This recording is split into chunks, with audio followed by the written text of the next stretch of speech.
Welcome to the Industry Born podcast. I'm Cullen Raichart, your host, and today we'll be covering almost anything related to cannabis. Starting this off? Just audio only? Sometimes they're video. Will be, yeah. Yeah. But it's all we do all audio. So you're out of Vegas? Yeah. Oh, okay. So Once you add video, it's a whole other yeah. roll with lighting. And Yeah. It becomes a, kind of one of those situations where you have to just deal with all the crap. Is that a seltzer? Yeah, that's what I'm Pabst Blue Ribbon saying. seltzer? PBR seltzer. It'll hit you too.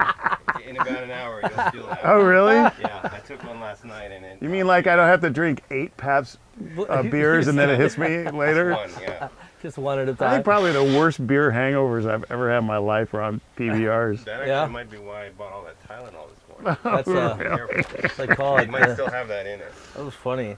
Yeah, it's cool you guys come out here. I mean, my buddy Yeah, so, Craig. we grew up out here. I mean, this is where oh, the yeah. company, not here, but I'm a California. Okay. So I was in San Diego, and I used to drive this corridor all the time because I'm trying to get in the machine business for this, for cannabis. So Yeah.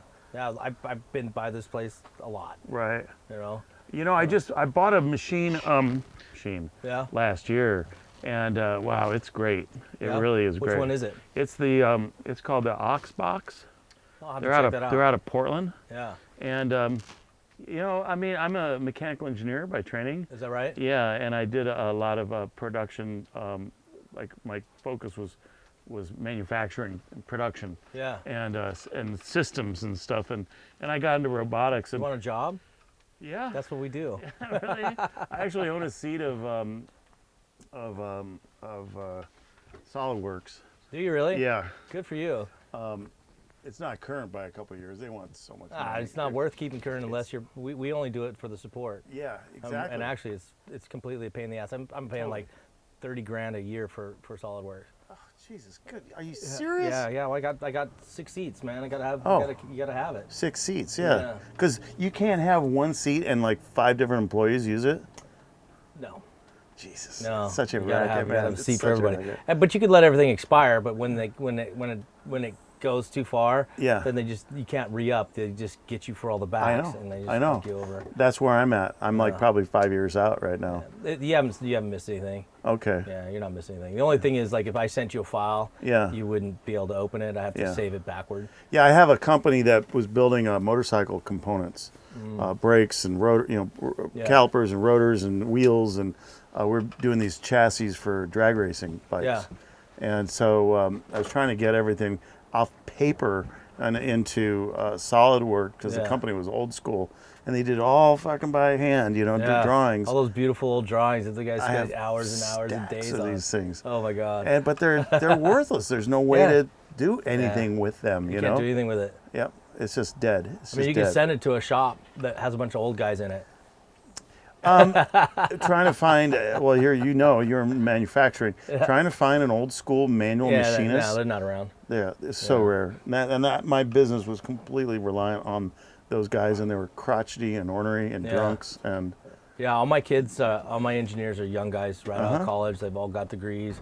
They Right. drive SolidWorks like it's a fucking video game. Yeah. They just bang out pieces and parts, and they go, I didn't like this, so I changed it. Yeah. Like, you redesigned the whole fucking machine because you didn't like it. Yeah, that's what. Okay, good for you, man. It's just like that. You're like, to me, that's. And I got moderate SolidWorks skills. I mean, I can get around the program. Yeah. I can design pretty well in the program. It just takes me a long It time. takes sitting takes mileage. These guys who are sitting there 8 hours a day on it, for years. It's incredible. It's just like welders, guys who were production welders. Yeah. They never lose it, That's right.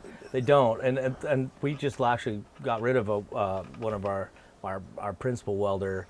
Sometimes things don't work out, but we're still looking for somebody new. But because we do all stainless, so everything we do is TIG work. But I bought a laser welder, handheld laser welder, and I can't tell you how badass This that is new technology. I don't even know about unbelievable, it. I know man. about laser cutting, but Yeah, no, it's unbelievable. so how do you add the filler metal? You can do a rod fill, or a wire fill, like a wire feed, and you just fill in as you draw. It's the same concept. It's just that the beauty of the laser welding is that it actually you don't have to heat the surrounding metal. It just focuses where the light's at, and it melts where the light's at. Wow. So your heat affected zone is like Yeah, this yeah. compared to like you touch a piece of TIG work, you're like it's fucking hot. And you're like annealing the metal and changing the characteristics Changes of the everything, metal. yeah. So, so are you using shielding gases? So they actually have a setup for it to use a shielding gas, and we use a mixture right now, and I don't think it's the best that we could use. We get a little bit of burning, but you just wipe it off. Yeah.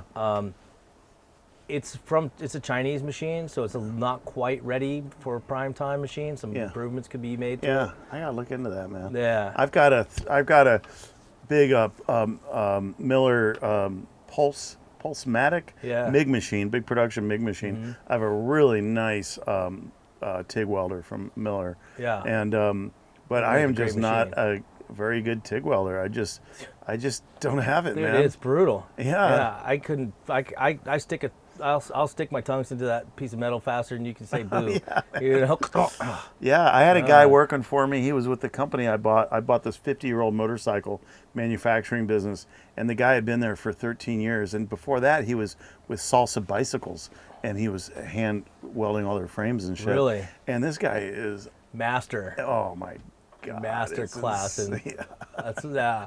that's special. Yeah, it really is. You But know? I would be like, I'll tack stuff up and this and that, and it's like, yeah, I want to learn, but it sure was easy to just go. Yeah, bing, no, here you go. You're not going to learn what that guy No, does. I like know. you. Probably do too. You're a collaborative person. You Yeah. like to work with masters. You know. Yeah.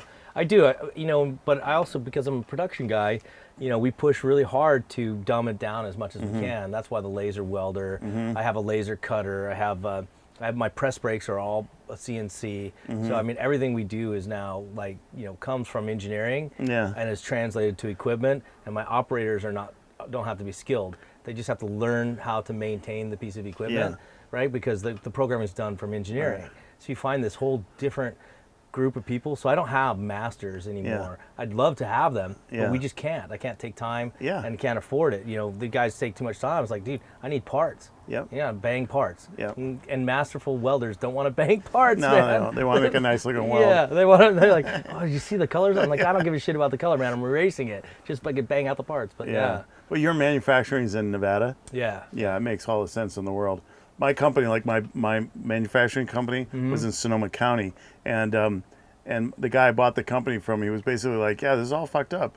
Like, if you own a business in California, basically, you're in Hollywood or Beverly Hills selling stuff to people who live in freaking Alabama. Yeah. You know what I mean? It doesn't make any sense. Doesn't make any sense. It's so tough. It's so tough. I mean, we have that, with the cannabis industry Yeah. here. California is really difficult.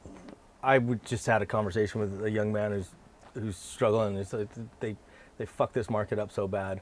Was It's he one of the unbelievable. podcast guys? Yeah. Yeah. Yeah, it's just brutal, man. I feel so bad. I mean, when I grew, I was growing here in Southern California. Wasn't very good at it, and then I started building equipment, and then we moved to Vegas because I couldn't, you can't really have a business in California without. Once it gets to a certain size, it's like, I got a 12% raise for leaving state, right? And I'm a pass-through corporation, so that's a pretty good chunk. It's like, my first year, I had a couple extra $100,000 in my pocket. I'm like, okay, this is why I did this. Makes a lot of sense. Plus, they gave me incentives to go there and everything else. It was great. It was a good move. But. So I gotta ask, what's your incentive for doing these interviews? Well, it's just about talking to really interesting people. That most of the time, we call it industry born because I'm an industry born company. A lot of guys who are in this industry, they're born in this industry to some extent, whether they're in equipment or in growing or whatever, and not coming from the outside looking in. And so it's just kind of more to talk about what's, what are real people in this industry doing, and here we are talking about welding and manufacturing equipment, but this is to real people, this is different than a lot of people's perspective of what cannabis is. Like, it's like this perspective of, everybody's rich and they're all, stoners, and that's not necessarily, neither one of those things are true, Not anymore. There was a time. Well, there was easy money. Yeah. In fact, when I moved to Humboldt County, Yeah. I had no idea about marijuana being grown here. It's not why I moved here. I moved here to raise my kid in the country. Oh, wow. And I worked for this school that taught massage training and nutrition. It's like the original New Age freaking. Which school? It was called Heartwood. Okay. Heartwood Institute. I went to IPSB in Pacific Beach in San Diego, and trained massage therapist. Oh, right on. Yeah, I did that. I was actually trained in mechanics, so rolfing. Yeah. Yeah. Oh well, Rolfing's like the ultimate. Yeah. I mean, like that's a serious long training program. Yeah, it was kind of the accelerated. It wasn't quite the whole Wow. deal, but it was structural mechanics. Yeah, that's been the most effective thing that's helped me Yeah. through different issues I've had, injuries and Yeah. recovery from open heart surgery and stuff like Oh, that. wow. Yeah, my friend Mel she's incredible. Yeah. The assessment process, and she helped me start breathing. My diaphragm was paralyzed Really? after the surgery. Yeah, it wasn't functioning correctly, and she helped. It's so astounding. When I was involved in it, and I never really could make money doing it, but because I just didn't understand that. I didn't understand that part of it, how to do that. Yeah. But I was always fascinated by it, and I just love it. I mean, I love it because I could look at people and tell you, I know what's wrong with that dude. Yeah. 'Cause I know what something happened, and it happened right there. Yeah. And I think that's really cool stuff. But I actually met somebody that does something that's a little bit different. He calls it active stretching, and it absolutely changed my life. I broke my leg. I broke my shin, right?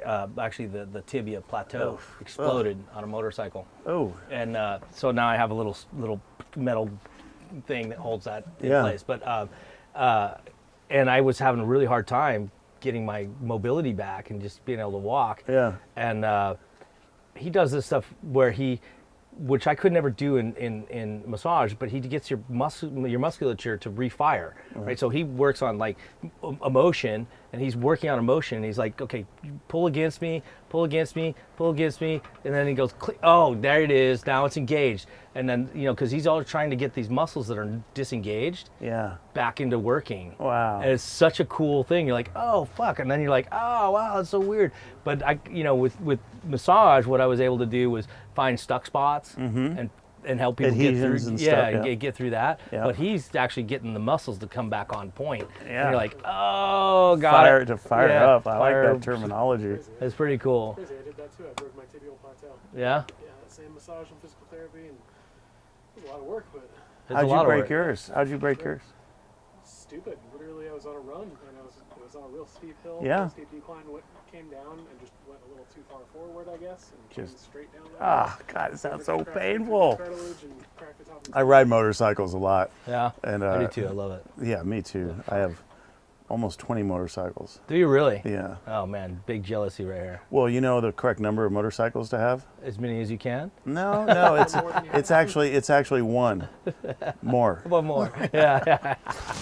Yeah, it's I love them. They're my art thing. So you build? Yes, oh, I build. gosh, dude. I build. Do you do commission stuff? I do. Really? I do, and I do pretty exotic stuff that, like, if I I'd lived in love to LA, see I would. that. I mean, I've been on the TV shows and Yeah. stuff, but my home has been up here. Yeah. And I was an outlaw grower, and at the time, and so I'd be in these magazine articles all over the world, and the journalists would come and to California for different shows and things, Yeah. and they'd get in touch with me, and they're like, "We want to come up and see the shop," and blah blah blah, and I was like, "Fuck, I had two different worlds. I had Yeah. a secret world, you Yeah, know." you can't come up here. Yeah, only during very specific time periods, you know.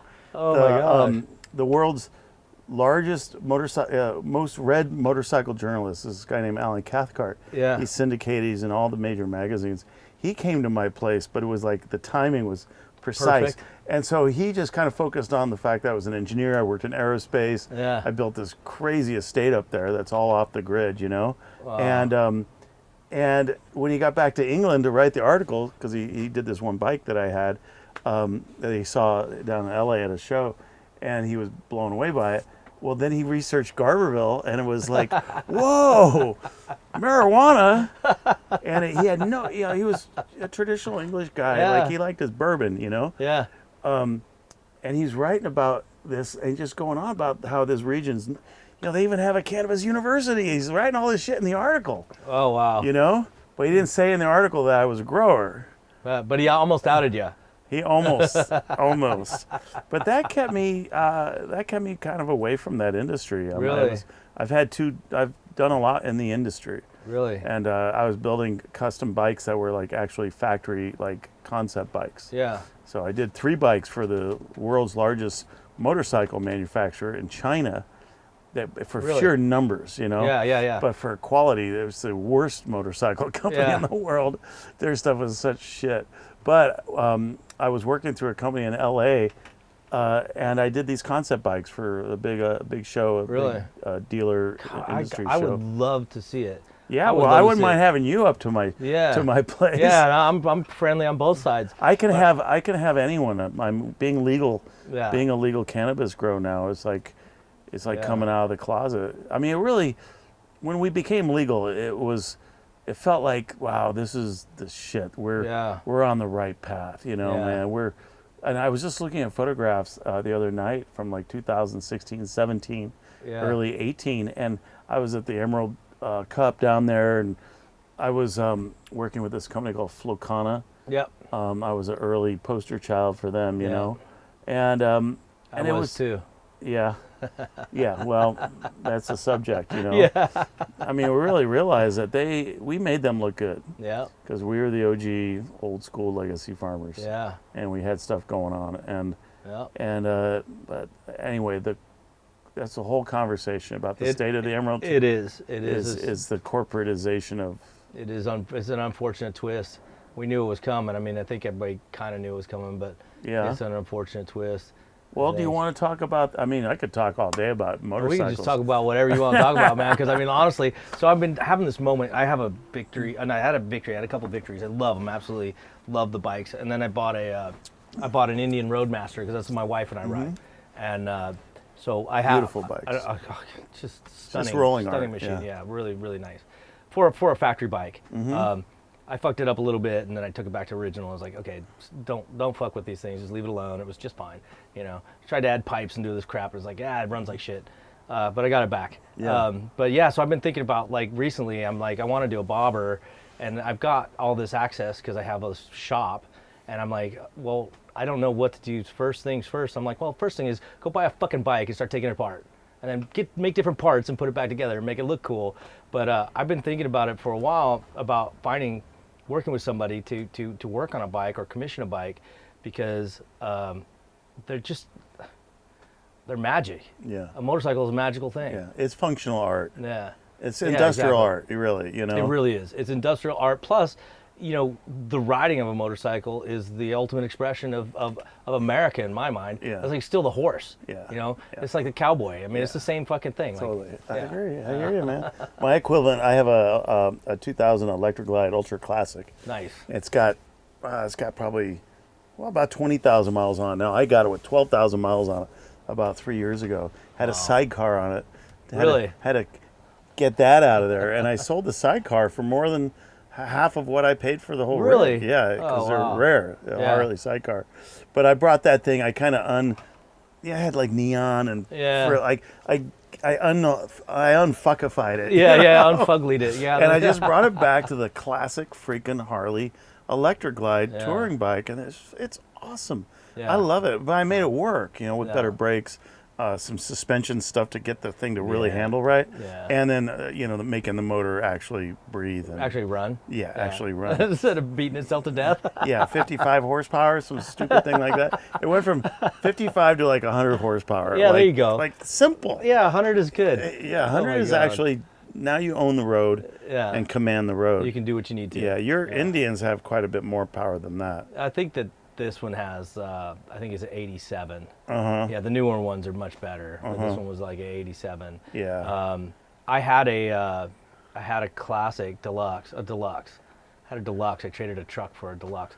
It was a stunning deluxe. It was blue and white, and just like, oh, this is like, but it was like. Was it early Indian, like the S&S motors? No, this mine now, or the deluxe. The deluxe with the Harley Deluxe I traded for was an 88. Oh, it was a Harley. Harley Okay, Deluxe, got it. yeah. So it was like the classic one that the Deluxe is what the Hispanic community in LA. That's what they always chopper out with the little Fishtails. on them. Yeah. Yeah, that's the classic one. It was a beautiful bike. It's just a stunning bike.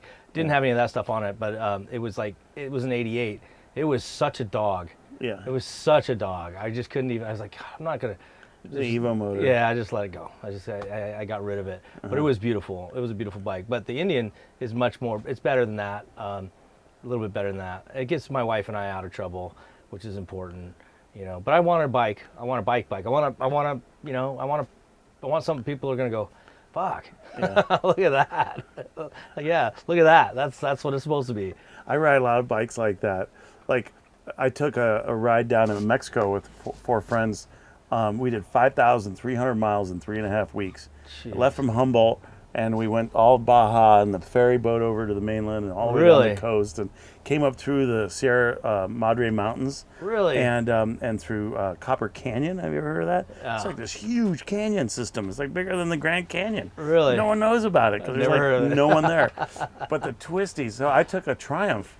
A new Triumph that I have that's a scrambler. Yeah. And so it has high suspension, can handle dirt roads and stuff. Yeah. But it's total like what Steve McQueen would ride. Right. It's so 60s. It's so neat, man. Yeah. But and I love it, and the colors are beautiful, and that thing would attract attention. Like it's just like, that's a beautiful motorcycle. Yeah. And that's fun. I like the cafe style bikes. I Yeah. like those too. And Lance, who works for me, he's a cafe kind of guy. Well, He's you'll got have to the cafe look bikes. up my last name's Steffano. Yeah. The Cafe 9. Okay. Yeah, that got a shit ton of press. Yeah. And it's kind of like an evolved retro cafe. It's kind of its own thing, its own thing. Yeah, but it's a Ducati. Really? Yeah, Ducati V-twin. It's absolutely stunning. So I look at, that's what I do. I look at bikes and I go, okay, well, what could you do? What could you do with that? And then I go on and I'll look at what people are doing with them, and I'm like, oh, that's fucking brilliant. That bike, because I got my eye right now on. I used to have it's a Victory fat tire, so it's a Victory 8 King, or no, it's the 8 ball or whatever it is. I can't remember. Fat tire bike. Like a 240, 280 in the back. Yeah, it's like a 280, I think. Yeah, that's so big. it's about as big as it gets. Yeah. Well, to ride, for rideability. For real riding. Yeah. And the way that bike is slung, you know, and I'm like, oh, dude, if you just fucking kicked it down, just dropped it down a little bit, just a little bit, you know, you could drop that, it would just change the whole. And I go on, and I'm like, oh, is anybody doing this, making a bobber? And I go on, and there's these guys making these sick ass. I'm like, yes, of course they are. Yeah. It's fucking super cool. So, but yeah, so I look at it, I'm like, God, I want to do that. Well, I just taking haven't them had the apart guts is to you just do do it though. I mean, like, choppers are called choppers because they people chop were the shit out of chopping the shit out, and like it's part of the to me it's part of the tradition of being a motorcyclist. Yeah. A biker is actually fucking with your stuff, because guys with cars rarely do that. Yeah. You know, but Not like as much anymore, that's for sure. taking your bike apart and just looking at it and seeing the possibilities is awesome, man. Yeah. Yeah, and bobbers are, you remember Street Fighters? Yeah. Fighters? Yeah. Same thing. Yeah. They were just like these sport bikes that were wrecked, and you get them for nothing, and you just stripped them down to nothing, and you know, fucking a classic. Brilliant. Yeah, I was totally all about that stuff. I was building street trackers that were looked like little flat track bikes. Yeah. But were street legal way back when. Yeah. Because I was basically stripping down these bikes like that. Yeah. I love it. I have a business in it, and So are you selling bikes? I mean, I do. I Yeah. should probably sell some bikes right now. 'Cause shit's I'm tight sorry. right now. Yeah. What with excise taxes Oh and yeah, with everything your else. with your licensing fees for your cannabis, I'm sure. Yeah. The state just got 15 grand from me. I'm glad that I have these, because I'm also a general contractor. Yeah. So I make money. I've been self-financing my business, my compliant cultivation up there. I have God, that's such shit. my farm's called Villa Paradiso, Yeah. and I have about a 21,000 square foot permit, medium cultivation. Yeah.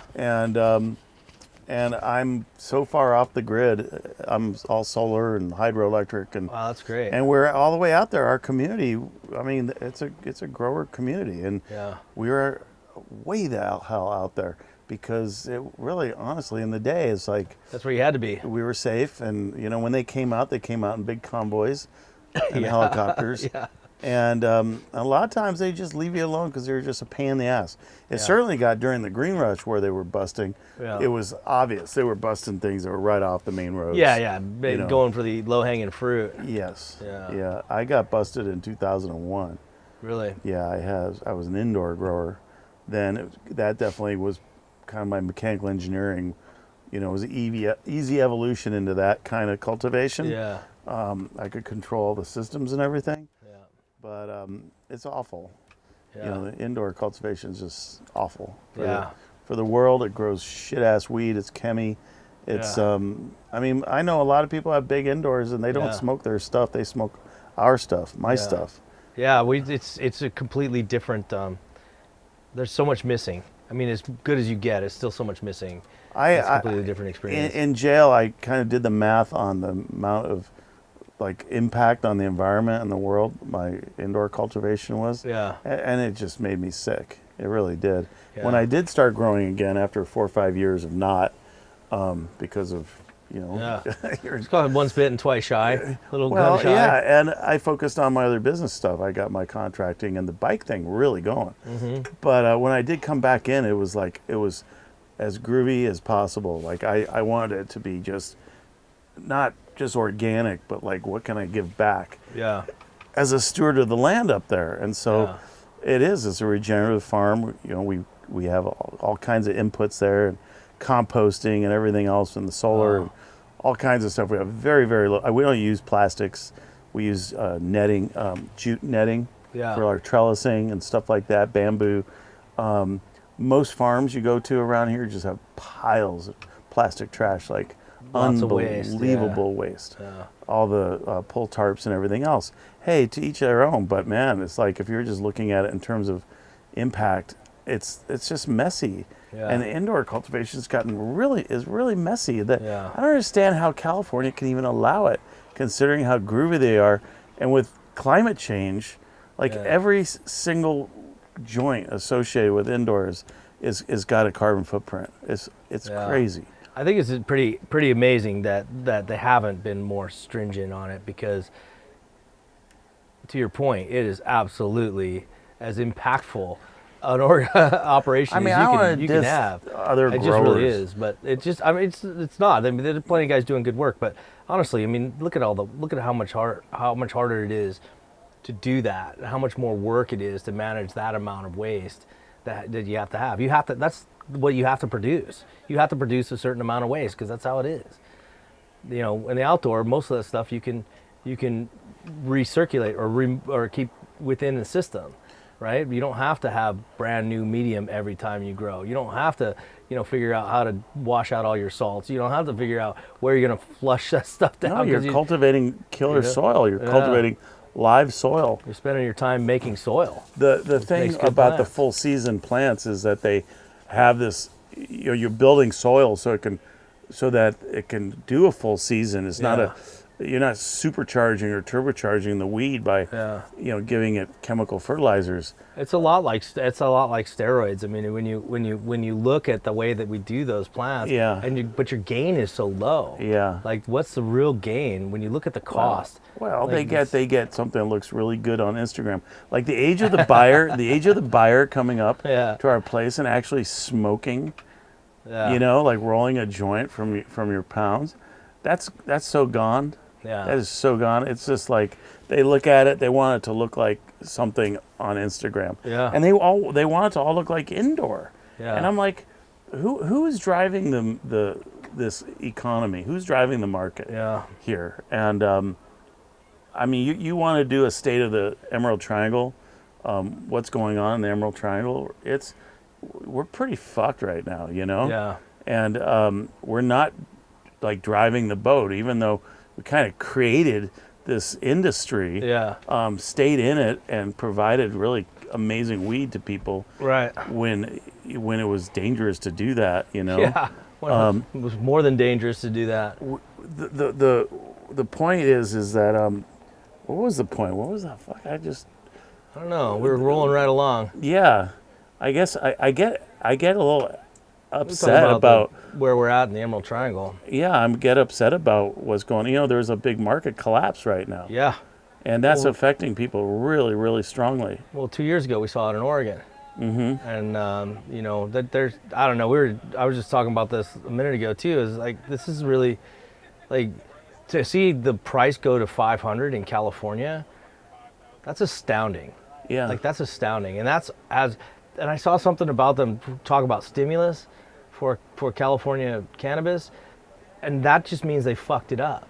Like, the government fucked this thing up really so quick bad too. in such a short period of time. In 5 years, yeah. Yeah. Yeah, it took a potentially globally prosperous business and fucked it. Well, California, there was some fuckery going on because the original proposition In California? Yeah, Oh, come on. The Proposition 64, it was like an 11th hour thing Yeah. for them to go ahead and be like, oh, we're just going to drop this 1 acre cap on licenses. Yeah. And also this vertical integration of having like one corporate entity can have like 4 different licenses, which makes you vertical. So here's the thing. People in LA, they can't get our weed. Yeah. They can go to a dispensary and buy exactly what the dispensary wants to sell, which happens to be the weed that the dispensary is growing Yeah. under their cultivation licenses. Yeah. And they're smoking indoor weed. And Yeah. it's regularly I get people asking me, where can I get this? Where can I get my weed? Yeah. And I'm like, I don't have any clue. Yeah. Okay, I don't. The whole branding thing. Yeah. Like we mentioned a name earlier. It's like the original thing was to co-brand and support. Yeah. Just be a conduit for the small Yeah. legacy high-end growers. Yeah. That are crafted. It's craft. Yeah. They wound up wanting to have their own brand, which is Yeah. what other distributors do too, so Yeah. that they can basically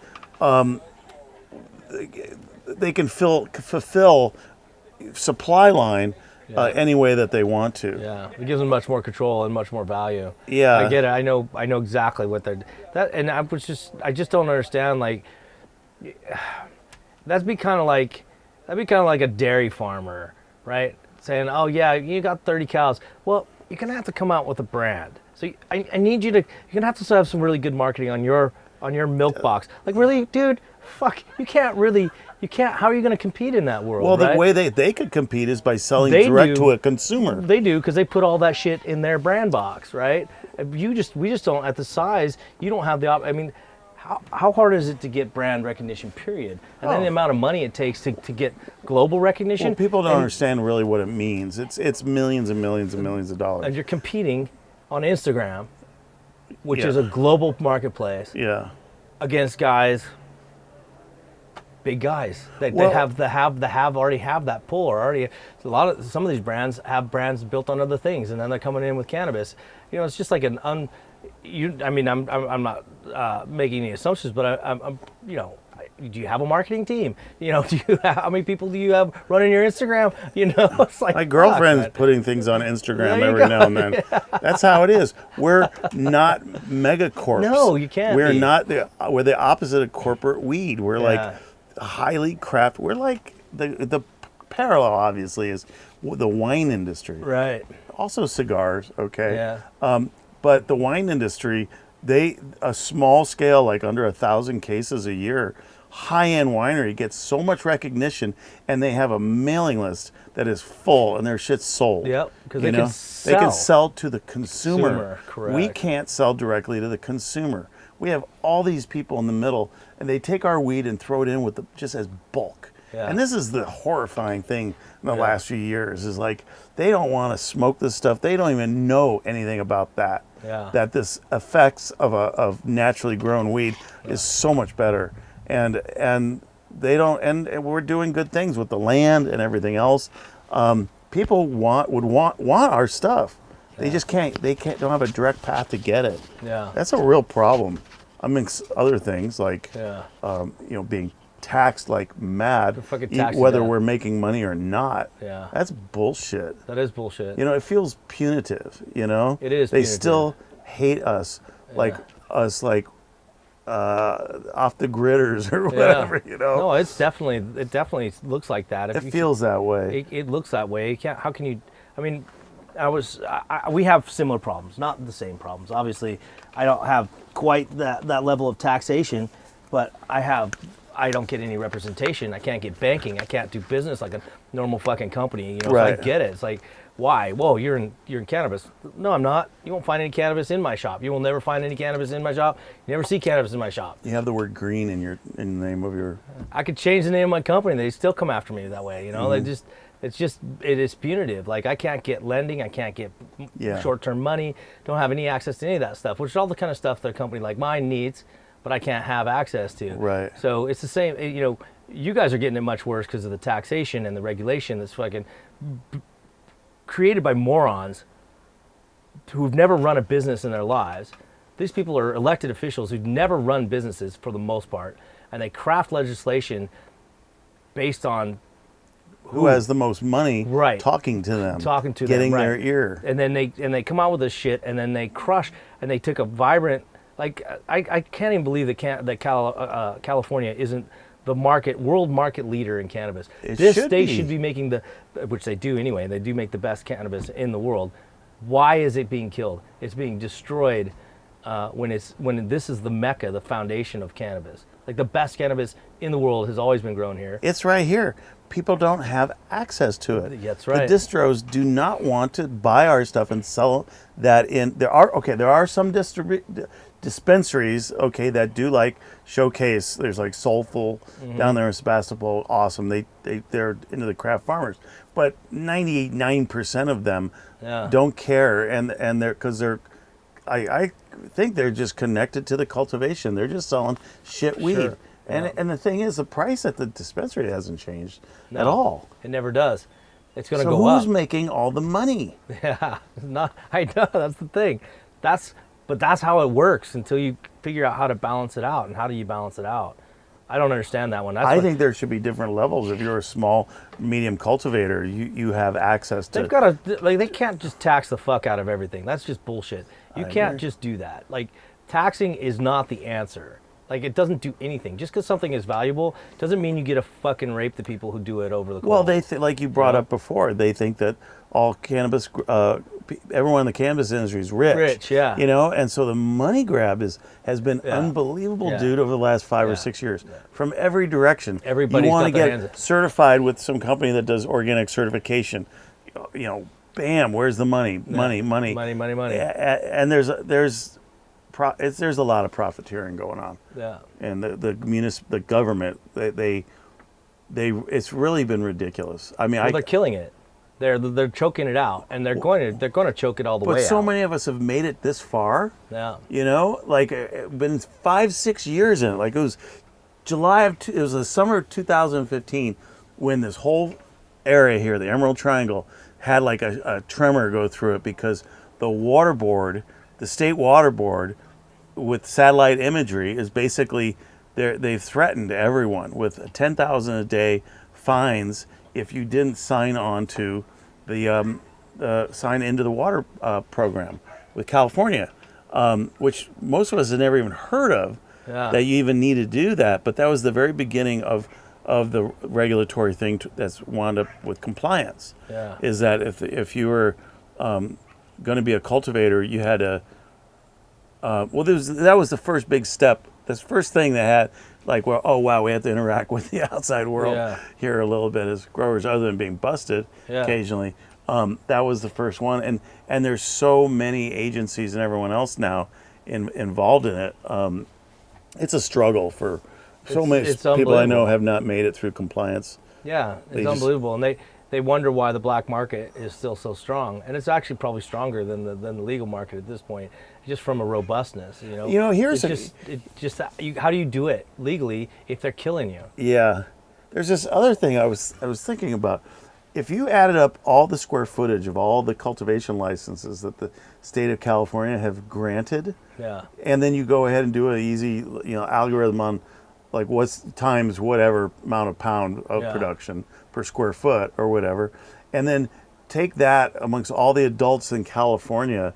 I mean, I think that they're over licensing like Yeah. mad. The state is complicit in this thing. Yeah. They want that money, and there's not enough people in California to digest all this weed being grown. And I don't know that. I can't say I'm a scientist on that one, but Well, I'd it's say sure. the price is telling you that you're right. Yeah, there's oversupply, it's man. Oversupply, and that's just absolutely right. So how do you? I don't know. I mean, without being able to go outside the state from a legal perspective, which is bullshit. Because again, you could probably take everything that's grown here and ship it across the country and sell it all.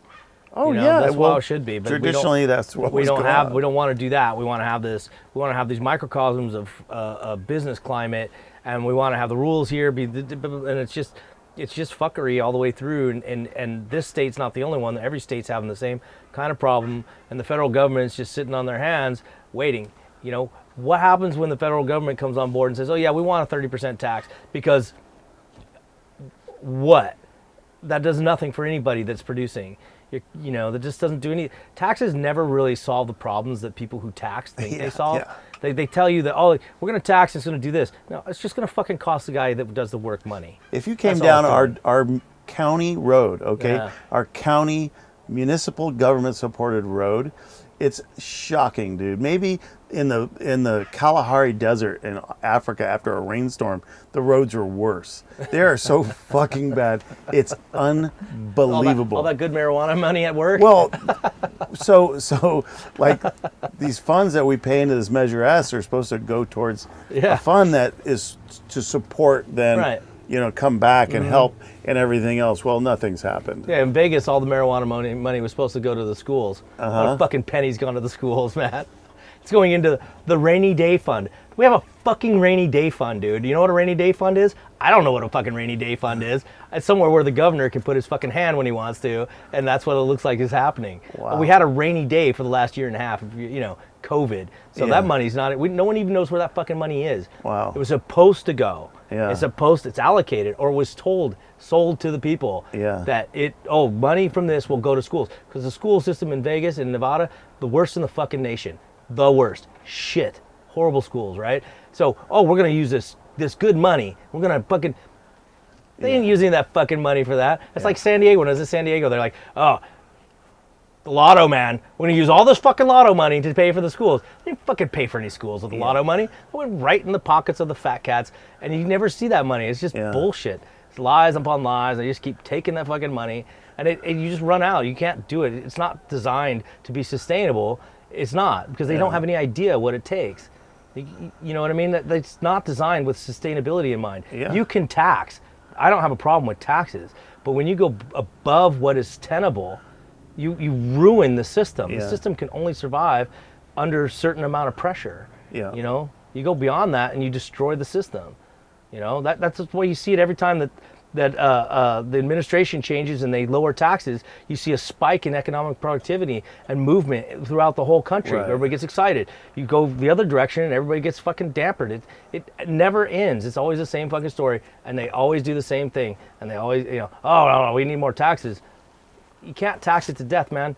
You kill it, and then no one's going to do it. It's not that you could keep taking money from it, but no one's going to do it. Why would you spend all that time and energy to work your ass off and get nothing for it? You mentioned federal legalization, and then you were like, yeah, and they're going to tax you at 30%.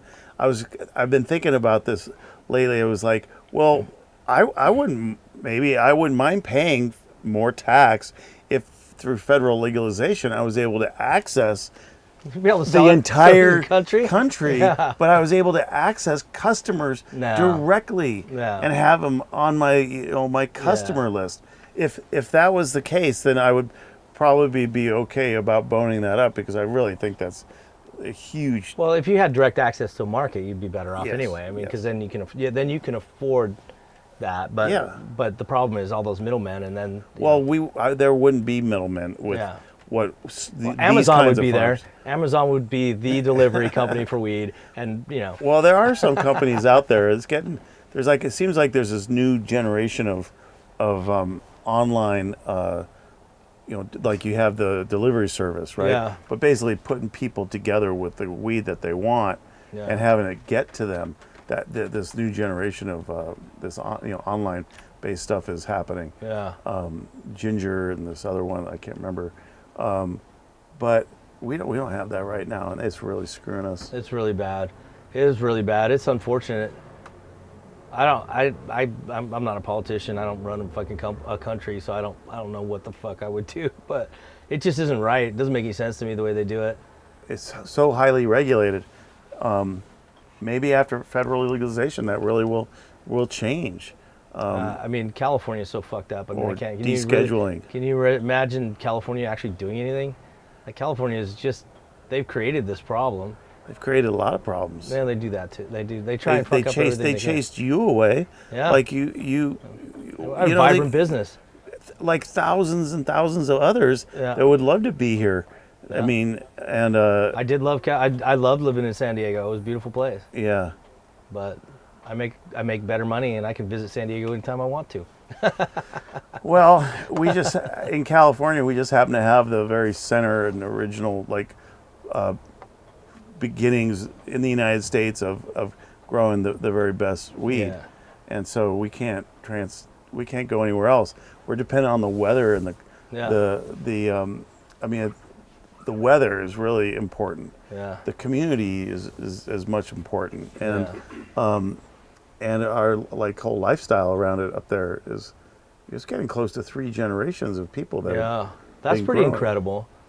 That's pretty incredible that we have that many generations of people, in this industry, that amount of knowledge. That's a little bit of a treasure in and of itself, right? I mean, Yeah. you're talking about artisanry. You're talking about It craft builds on and itself. culture, and Yeah. it's really amazing that there's that much in it, and all that's not being paid attention to. Well, Because it's of just the- our weed is special, and it's very different than the weed they're growing in a warehouse in Desert Hot Springs. Yeah. It's just not going to be the same thing. Yeah. And part of me it just feels so awful that this beautiful plant is being so in such slavery, down there being force-fed chemicals to become like Barbie dolls and stuff. Yeah. And anyways, kind of how I feel. I'm kind of all about the plant. No, it's totally legitimate. I mean, it's a craft thing, right? You gotta. There's something that's being lost, and I think it's happened with every time anybody's gone to the massive market size. It always something gets lost. Hopefully it won't destroy everybody, and we'll keep some of that craft, and we'll keep just like wine has craft and beer has craft, and but we got talked to by distributors and basically with my dealings with Flocana, I could kind of walk with them as they kind of evolved and got bigger and got money in.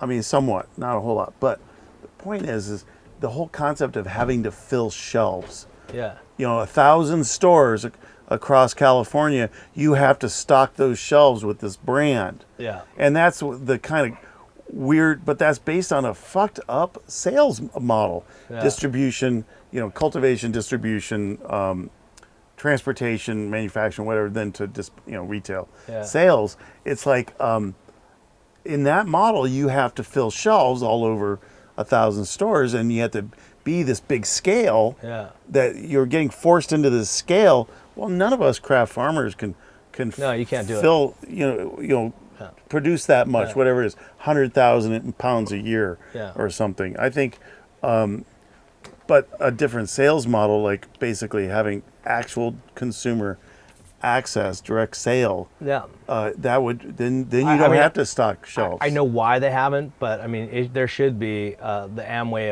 of weed. You know what I mean? I mean, that direct sales model this is the best business for it. But I know it will never happen because they're not going to let it. But you know what I mean? Because that's where you can get that kind of exposure. Because you talk to your friends, you're like, oh, dude, I got this great thing in. I mean, that's. It's I such think- a new it's not a new industry, but it's such a new thing going into this legal, this through with compliance into this legal realm that, I mean, everyone was expecting huge ups and downs or this or that, but it's just happened really fast, It's really accelerated, and we're seeing it. I mean, we see it too as an equipment company. It's not, when this happens, we feel it. Right? We know. I mean, like, we feel the pain. Like when all of our farmers are feeling the pain, we feel the pain. We see when the market starts to sag, we're in the same spot, man. We get it. We help farmers bring their margins down, but when you're stressed to that level, you can't afford to buy equipment. This is now this is affecting, it's affecting us as well, and we're looking at the same situation. It goes all the way through the whole system. And actually what we're seeing right now, and it's really kind of crazy this year. Last year was a good year. Last year, COVID year, was a good year, and there was a lot of movement. This year, it hasn't been nearly. I think the whole sector's off 30 or 40%. And I think hydro's down too. So I mean, it's just one of those years where it's like, of course, you can't find out all that information for real, so you don't know for a fact.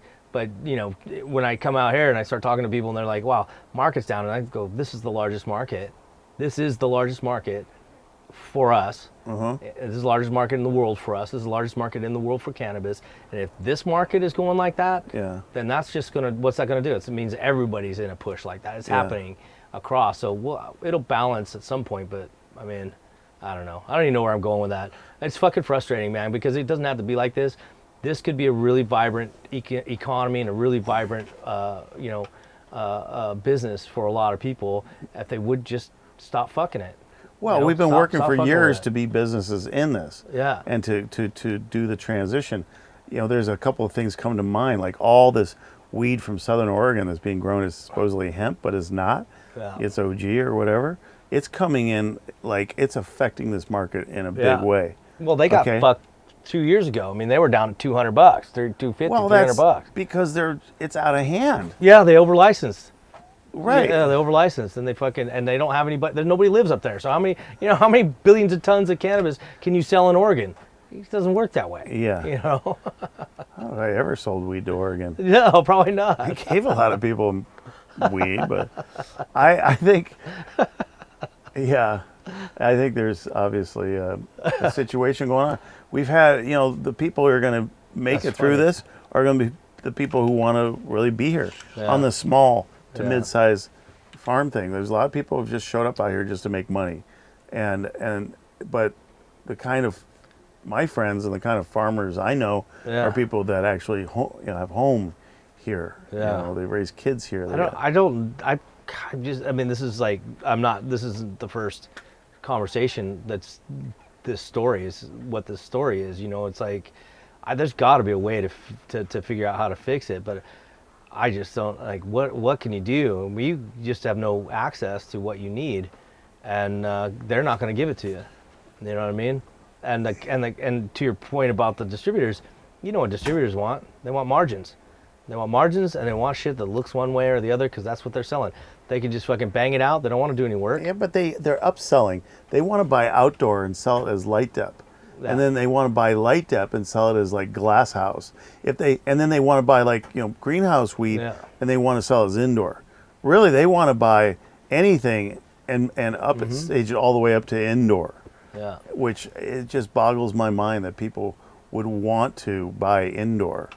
But the people who own indoors want to sell the indoor. There was a time when the THC content in indoor was blowing everybody out of the water. I mean, and only the best outdoor guys were doing good, but they were just growing huge. Most of the outdoor was just such volume. The indoor was like this premium thing. Yeah, and now THC, it's not. THC, all about the THC. I was thinking about that. I was like, so there's this thing that says, well, if you have more THC, it makes better pot. You should want to buy it. That's kind of like, well, what if like this, I don't know, what's a typical car out there in the world? Like say a Dodge, a Dodge Charger, say.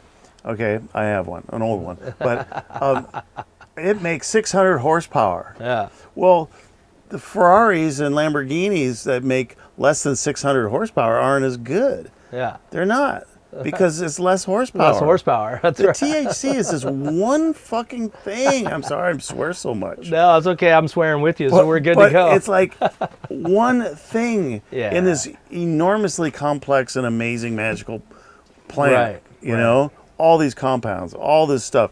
And it's like, well, we're not going to buy, this is real, man. We're not going to buy your beautiful weed because it's only coming in at 22%. Yeah. And we want to get stuff that's over, over that. And it's like, really? THC? Yeah. I'm just saying, you know what I mean? It's not the thing. I get it. But this is Gangier. We're right there next to that. What's going on over there? There's your education source, and hopefully that people will start kind of going down that conversation route a little bit more, and Right. people can get more educated. Because I go back to wine or even whiskey. Like, I didn't understand jack squat about whiskey. I knew it got me fucked up, right? And then I sat down with a guy at a whiskey shop, and I was like, okay, I don't know shit. Yeah. And he's like, okay, I'll help you. You Nice. know? I'm like, Sounds oh, like okay. fun. Yeah. And I'm like, okay, now I get it a little bit, It's Yeah. like, and before that point, I mean, I couldn't even smell a scotch, and it'd be like, oh. Well, ugh. see, But kids now I aren't can smoking fucking- our weed. Same thing. Yeah. People that appreciate our weed are people that are older. Yeah. And it takes a little bit of time to learn that makes you feel fucking amazing. Right. And this other stuff just knocks you on the couch. And Yeah. you know what I'm saying? There's like this maturing Well, that happens with God, wine, man, whiskey. These guys are hitting these concentrates and these heavy duty stuff, and Yeah, it's it's just just like drugs, man. you're just missing it. You're missing the whole deal, Yeah. dude. Well, you're really there's- high, but you're missing the thing. People want to You get know? really high. They do want to get really high, Yeah. and they do. That's Yeah. okay. Animals like to missing- get high too. They're missing out. I don't know. Anyway, it's I love this area, the Emerald Triangle. How It's, could you not? This is beautiful. It's one of the most beautiful part of this country. there's some real challenges living out here. Yeah. Those roads I was mentioning. Yeah. It's really unbelievable. I mean, it's unbelievable. That's crazy. Like waves in the road that Yeah. are like 2 feet deep. That Yeah. are just like a washboard gone crazy. You know. Somebody needs to get a skid steer and fucking. Well, someone needs to, but it's not the county. It's not the county, right? No, 'cause don't leave it up to those guys. Yeah, They're you fucking- just once you cross the Mendocino County line, Yeah. the road improves 100%. Yeah. And I don't know why. I'm not an expert in how that works. Why? You know? Money's going somewhere because they're taking it. Well, I guess. Yeah. Yeah, certainly. But they don't have any. I don't know. Anyway, it's good talking to you. I feel like I could talk about a lot of different things. We can talk all day. Well, I gotta hit mean, the road. You gotta hit the road. Yeah.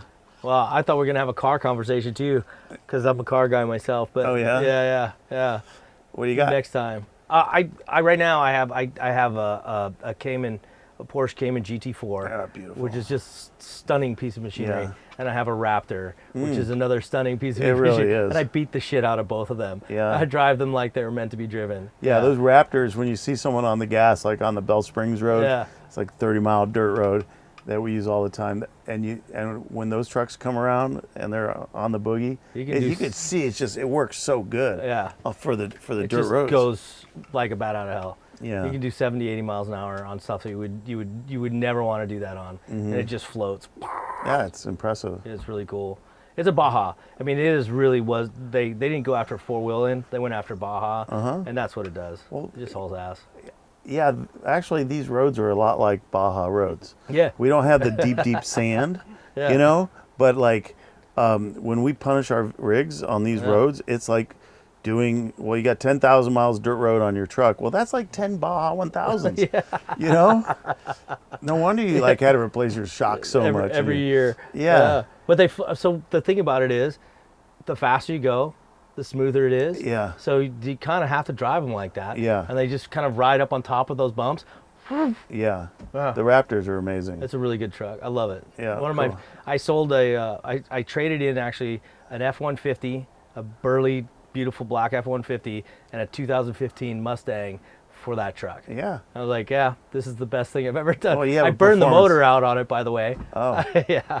Gotta keep oil in them. Yeah, they got to keep a lot of oil in them. Uh-huh. They get really hot, those Yeah. little turbos. Yeah.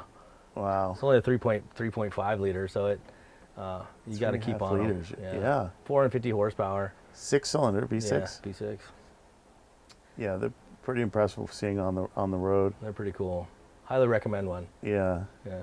I've been a motorhead since I was in high school. Yeah. And when I moved out here when I was like 24, 25, like I was really into living naturally and having my kids grow naturally, but I've always been a motorhead Yeah. in the spite of it. And So you have a fire truck. yes, Yeah. I do have a fire. It's a military 6x6. It's called the Wookiee, and it's a badass truck. And it was on the Like, local fire department. Everybody who's anybody always wanted a fire truck. I mean, that's got to be the coolest thing. Well, I built it. I mean, Yeah. it's not red. It's Desert Storm sand. Nice. Yeah, because it's a '91 military rig I got out of auction. But it's a fun truck. Yeah. It has central tire inflation That's cool. system. You familiar with Yeah. that? Yeah. That's what the Humvees have too, right? Yeah, Yeah. same parts probably even. Yeah. You know, That's it really pretty makes cool. a difference considering our rugged terrain out there. You know. Yeah. But I really do need to run. That's all right, man. I Yeah. appreciate it. I appreciate you coming all the way down. Yeah. I look welcome. forward to, I'm going to come up. I don't give a shit. We'll Come figure it visit. out. I'd love to. Yeah. Absolutely love to. I want to see the bikes. I'd love to see the farm. All right. Yeah.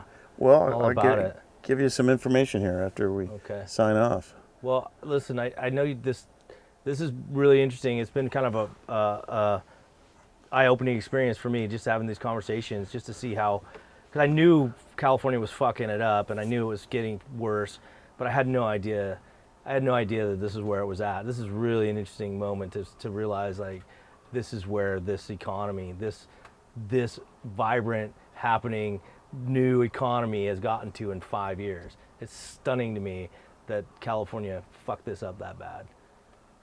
It's bad because there's plenty of money, there's plenty of opportunity. It's been done poorly. Mm-hmm. Poorly. Yep. I wish I could help. Really? I wish I could. I mean, we could fill the truck up with weed, but we'd probably get stopped.